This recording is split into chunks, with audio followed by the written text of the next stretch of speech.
बहुत अच्छा नाम हुआ। क्या इनका भविष्य जो इनसे जुड़े हैं कितने जुड़े?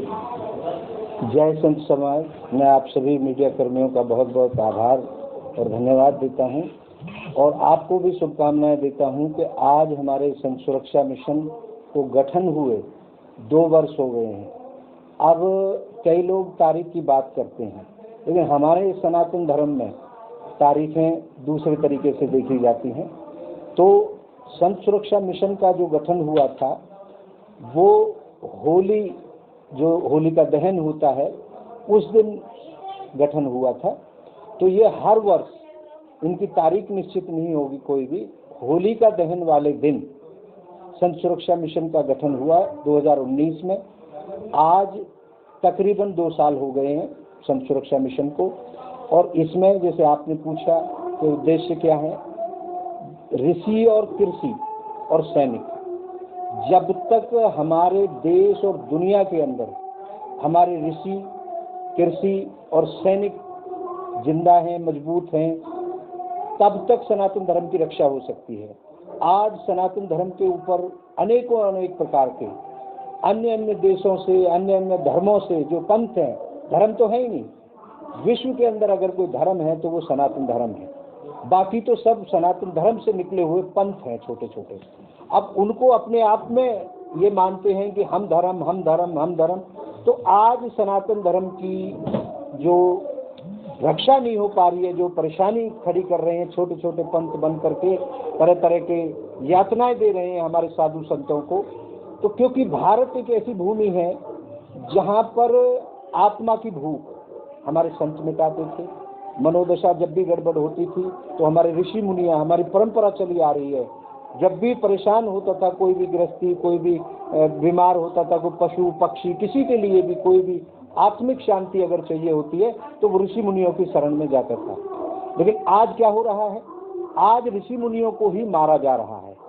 तो सबसे पहले तो हम संत सुरक्षा मिशन के माध्यम से 11 मांगे या 11 सूत्र जो सनातन धर्म की रक्षा करेंगे, जो सनातन धर्म के प्रहरी हैं संत, उनकी रक्षा के लिए 11 सूत्र हैं। उनको हमने सरकारों को, मुख्यमंत्रियों को, राज्यपालों को, प्रशासन के अधिकारियों को अवगत कराया है। अभी इसी क्रम में इस साल से जब हमने किसानों की परिस्थिति देखी, क्योंकि किसान संत पैदा करता है, संत जितने भी आते हैं किसान के घर से आते हैं, जितने भी हमारे जवान हैं सीमाओं के ऊपर वो किसान के घर से पैदा होते हैं।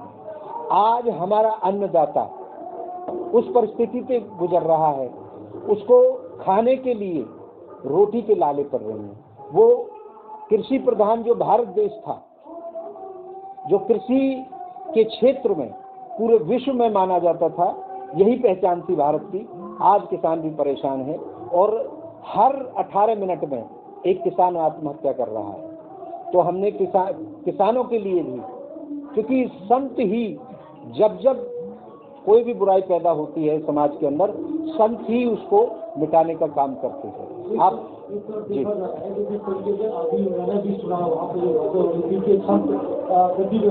तो हम ये देख रहे हैं कि आपने उत्तर प्रदेश के मुख्यमंत्री भी तो संत हैं, देखिए उनका दायित्व आपकी तरफ नहीं, बिल्कुल है और वो अच्छे संत हैं। लेकिन आप एक चीज बताइए, जहां लाखों हजारों की तादाद में दूसरी विचारधारा के लोग हैं, वहां पर एक संत क्या कर सकता है?